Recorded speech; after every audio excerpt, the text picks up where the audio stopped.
Hello everybody, Assalamu alaikum. So some students have asked that we talk about the bonding between different elements and draw the diagrams for that. Now you have to understand that because there's three kinds of bonding in O levels, there will be different kinds of structures based on what kind of bonding you have.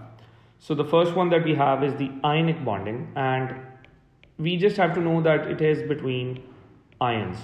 So that means you have to draw ions. So you have to draw the positive ion and you have to draw the negative ion, and based on that you will be able to figure out how the bonding works. Now how do you know what the positive ion is going to be? So for regular elements which are not transition metal, all you need to know is how far is it from the noble gases. So for example, in the case of sodium and chlorine, you have to understand that sodium is one step from neon. So that means sodium will lose one electron and become sodium plus. And chlorine is one step from argon. So it will take one electron and become Cl minus. So we understand that this is what they're going to do. Now how do you draw sodium ion and chloride ion? You basically just draw the symbol Na, that's for the nucleus. You don't have to draw the circle for nucleus. Then you draw first shell, and this will have obviously 2 electrons. Then we draw the second shell and it will have 8 electrons. Now turns out ions have the same structure as what noble gas they are going to be like. So sodium, because it formed ion to be like neon, you just have to draw 10 electrons because neon has 10 electrons. So whatever ion you make, look at what noble gas it wanted to be and draw that many electrons. So sodium is going to make obviously 10 electrons. Another way to look at it is that sodium had 1 in the last shell, it lost that, so you just have 2 and 8 left. And then you draw square brackets and plus because it's sodium ion. So whenever you have ions, you draw square brackets. Similarly for chlorine, you have Cl, and you will draw the first shell, then you'll draw the second shell, and then you'll draw third shell. Why am I drawing 3 shells? Because chlorine will try to be like argon, and argon has 3 shells. So 2 in the first one. Now another important thing to remember is that because you're using 2 different ones, we'll use 2 different symbols. I could use a circle and fill it up, or I thought that I should use crosses.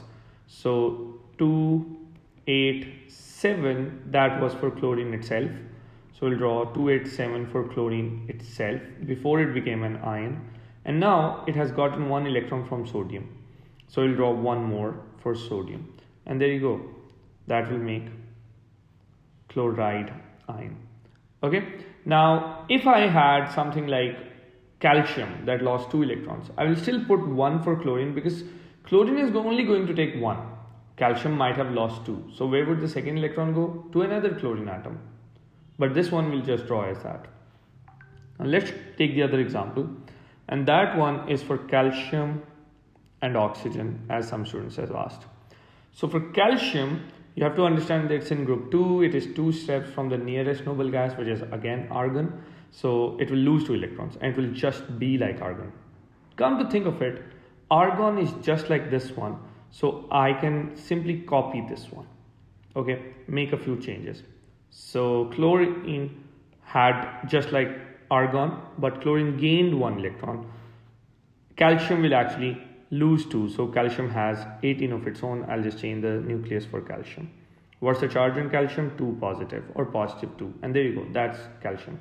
Similarly, oxygen would have gotten 8 of its own and 2 more from calcium. So I'll draw oxygen again, O for the center, then first shell, then second shell. Okay, and then oxygen had 8 of its own, so I'm drawing 2, then 6 for its own electrons, and then it got 2 from calcium, so calcium's 2, square brackets to show it's ion, and -2. Again, oxygen makes oxide. This is calcium positive 2, this is oxide -2. Calcium loses 2 electrons, oxide is made by gaining 2 electrons. Another way to think of this is that calcium is 2 steps from argon, so it will lose 2, and oxygen is 2 steps from neon, it will gain 2. Lastly, we have B and F. When that happens, I could get 2 different options. One is I could get boron as a positive charge and fluoride as a negative charge. That's one option. Or I could get them to share these. So let's say I take the one where boron loses 3 electrons.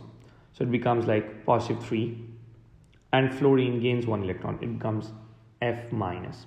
Okay, so let's take the ionic case. It also shares electrons and makes that, but let's take the ionic case in this case. So we'll take boron, and boron has 5 in the beginning, but after losing those 3, it becomes like helium, and that has just 2 electrons with plus 3 as the charge. Fluorine, on the other hand, has 9 of its own and takes 1 to become like neon. So it will have 10. So just like neon, it will be 2 shells. Okay. 9 of its own and 1 more from boron. You might be asked, wait a minute, how does this have just 1 more from boron when boron lost 3? So it turns out you need 3 of these fluorides to counter the charge on 1 boron, and that is how you get the formula BF3. You can think about it like this: B has 3 positive, F has 1 negative. When they react together, you do what I like to call ratio flip. This method has multiple names. Some people call it crisscross method.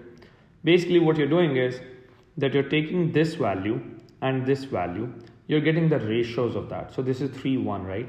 So 3 goes here, 1 goes there. I call it ratio flip because I have 3, 1, I flip it, I get 1, 3, and that's my formula, BF3. Okay, so I hope that clarifies how